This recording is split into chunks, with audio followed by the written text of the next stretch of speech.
जिस जगह पे हम बैठे हैं उस जगह की जो एक ऐतिहासिक महत्व है या जो स्टोरी है वो मैं आपको पहले बताऊंगा, तभी थोड़ी सी जो मधुरावस्था पास से तुर्यावस्था में जा रहे हैं वो फिर से जमीन पर आ जाए।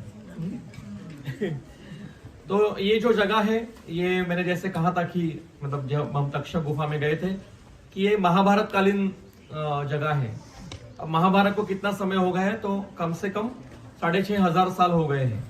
इसका शास्त्रीय महाभारत से संदर्भ निकालकर और उसका खगोल शास्त्रीय जो वर्णन है उसमें से काल गणना कर निश्चित की गई है। वो नीलेश ओक जी है जो अमेरिका में केमिकल इंजीनियरिंग के प्रोफेसर हैं, वहां काम करते हैं और उनका इतिहास और बाकी सारे भारतीय शास्त्रों में बहुत गहरा अभ्यास है।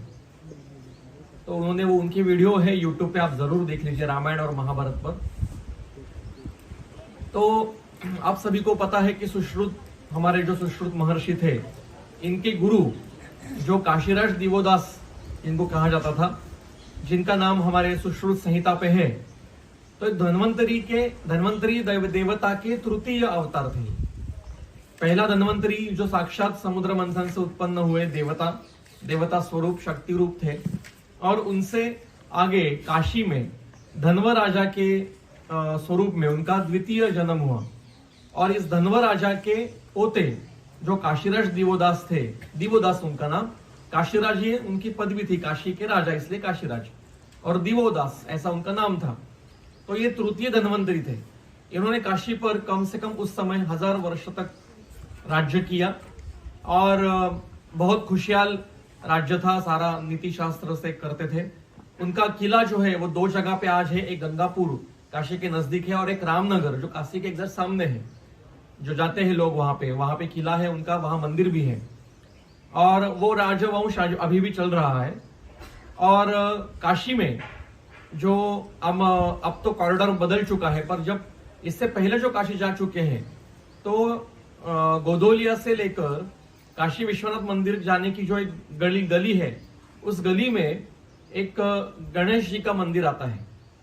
उसका वर्णन मेरे किताब में है। तो वो जो गणपति जो है, कुछ भुंडी गणेश ऐसा कुछ तो नाम है उसका, वो काशीराज दिवोदास जी ने स्थापना की हुई गणपति की मूर्ति है। उसके बाद में जो चौक नाम का एरिया है काशी में, तो एक बार एक वहां का पुराना मकान गिरा गया और वहां पे नई बिल्डिंग खड़े करने वाले थे, रिकंस्ट्रक्शन कर रहे थे। तो उसमें खुदाई करते समय उनको मिट्टी से एक मूर्ति मिली।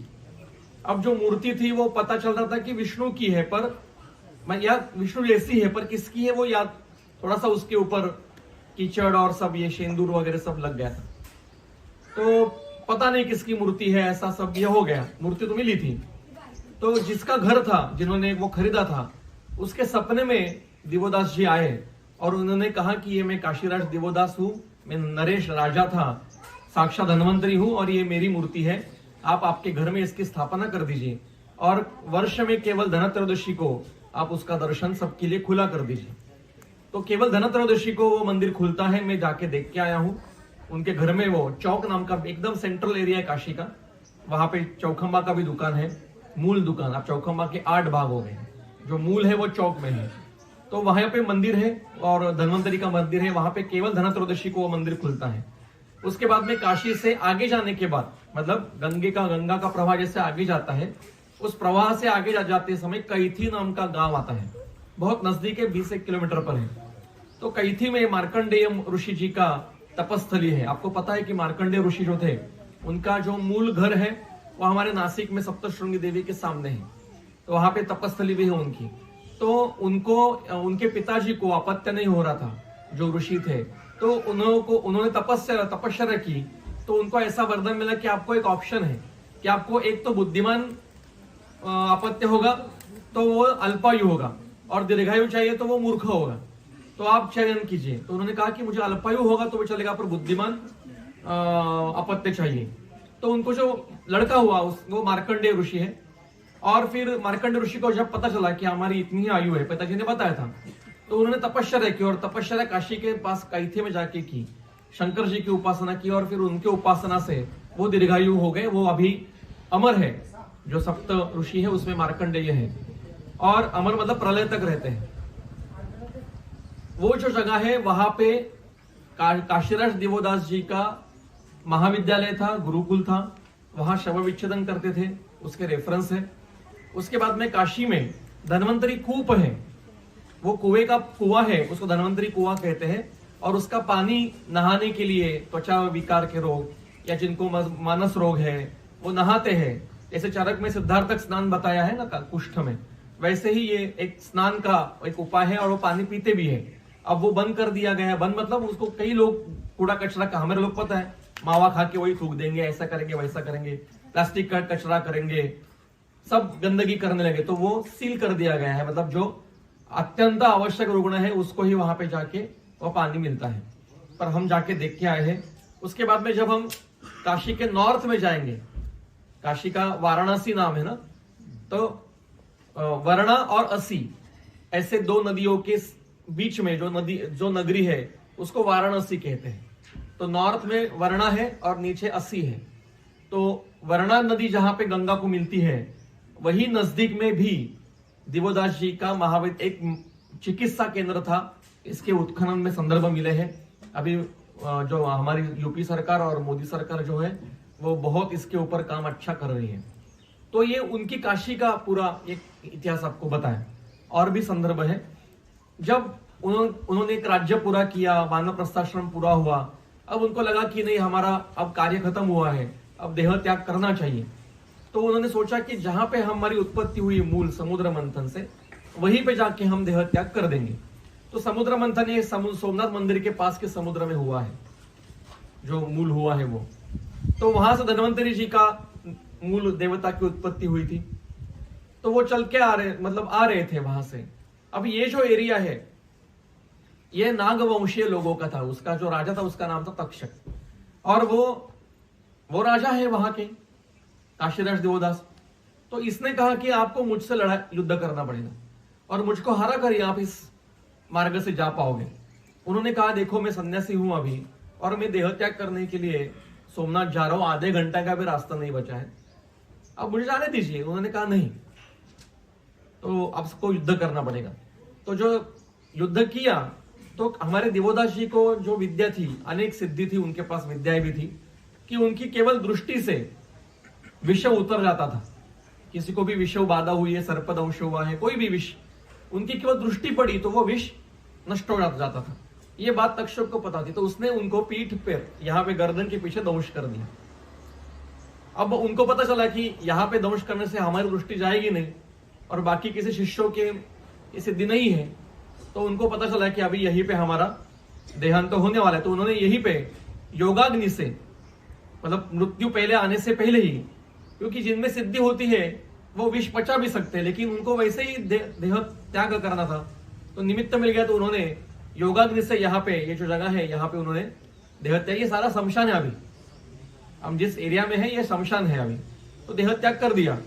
देह त्याग करने से पहले उन्होंने, उनके शिष्य जो थे 8 शिष्य सुश्रुत आदि, वो उनके साथ में थे, उनको बताया कि अगर आपको मेरी विद्या चाहिए तो मेरा देह छोड़ने के बाद आप मेरा हृदय निकालिए और वो हृदय आप पक्व करके उसका जो क्वाथ भर के वो पी लीजिए, तो आपको वो विद्या सारी मेरी आ जाएगी।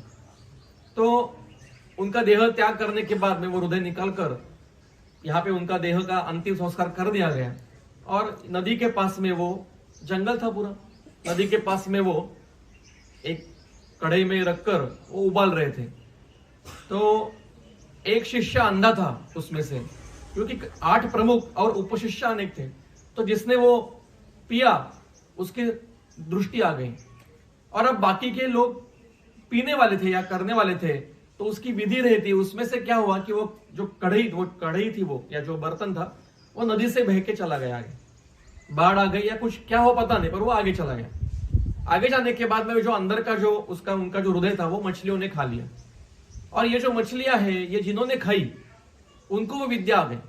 तो आज भी गुजरात के कोस्टल एरिया जो है, क्योंकि नदी अभी समुद्र में मिलती है, यहाँ पे बहुत नजदीक, चोरवाड़ी समुद्र के किनारे ही है, यहाँ से हार्डली 5-10 किलोमीटर पर समुद्र है, इसलिए तो ये नारियल के पर्वत वगैरह पेड़ ज्यादा है।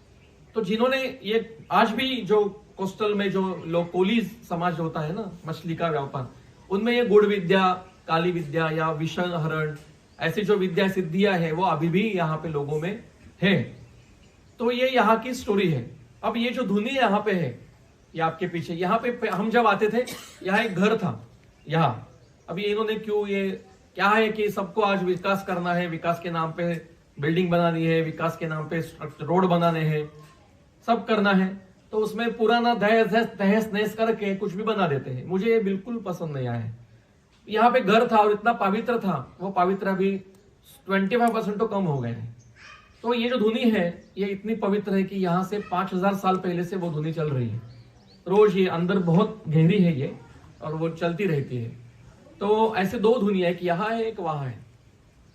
उसके बाद में यहाँ एक तुला की जाती है, जो बच्चे मतलब मानता कर, क्या कहते हैं उसको, मन्नत मानते हैं। ऐसे जो बच्चे होते हैं या कभी कोई छोटा बच्चा जिसको बार बार बीमार होता है तो उसको यहाँ लाते हैं और उसकी तुला कर उसके जितने वेट होता है उसका शक्कर या गुड़ या कोई मिठाई करके वो सब में बांट दिया जाता है, तो उसकी बीमार जाती है या वो मन्नत पूरी हो जाती है। इसके बाद में ऐसे यहाँ पे तक्षक गुफा का तो इतिहास हमने पूरा देख लिया। यहाँ अगर आप पूरा प्लांटेशन देखोगे तो अंकुल वृक्ष है, त्रिवृत है, इंगूदी है, तो विषग्न जितने सारे वनस्पतियां हैं, करंज है, तो कृमिघ्न विषग्न ऐसे सारे वनस्पतियां बहुत यहाँ ज्यादा है। एक पंछी है विशिष्ट, और इंगूदी जो वनस्पति है वो केवल तपोभूमि में ही आती है। आप यहाँ से तो आगे जाएंगे, जब हम जाते हैं गांव छोड़ के और हमारे होटल पे तरफ जाते हैं तो दोनों रास्ते दोनों तरफ बहुत सारी इंगूदियां जो है वो मिलती है। उसको तपो वृक्ष कहा जाता है, तपस्विनी नाम है उसका, इंगूदी का। कालिदास में भी उसका संदर्भ है। तो इस प्रकार से ये भूमि बहुत ज्यादा पवित्र है, और इसलिए मैंने पहले दिन ही कहा था कि आप ये बात हमेशा ध्यान में रखिए, पूरी ध्यान में रखिए कि हम किस जगह पे हैं और हम किस लिए यहाँ पे आए हैं। हम यहाँ ट्रैवल के लिए, जर्नी के लिए, क्या कहते हैं, घूमने के लिए, हमारे क्या कहते हैं पार्टनर को साथ में घुमाने के लिए ऐसे यहाँ पे नहीं आए हैं। हम यहाँ किसी पवित्र हेतु से आए थे, और कल तो यज्ञ होने वाला है। तो ये इस पूरा इतिहास संक्षेप में बताया, इसका और भी बहुत सारे संदर्भ है। लेकिन ये हम जब आए थे पहली बार तो ये बिल्कुल ये मंदिर भी नहीं था, ये मंदिर भी पूरा पत्थर का था। अब इसको कलर करके दिया है, इस सीमेंट कुछ भी नहीं था, सब मिट्टी का था। अब विकास हो रहा है, अच्छी बात है।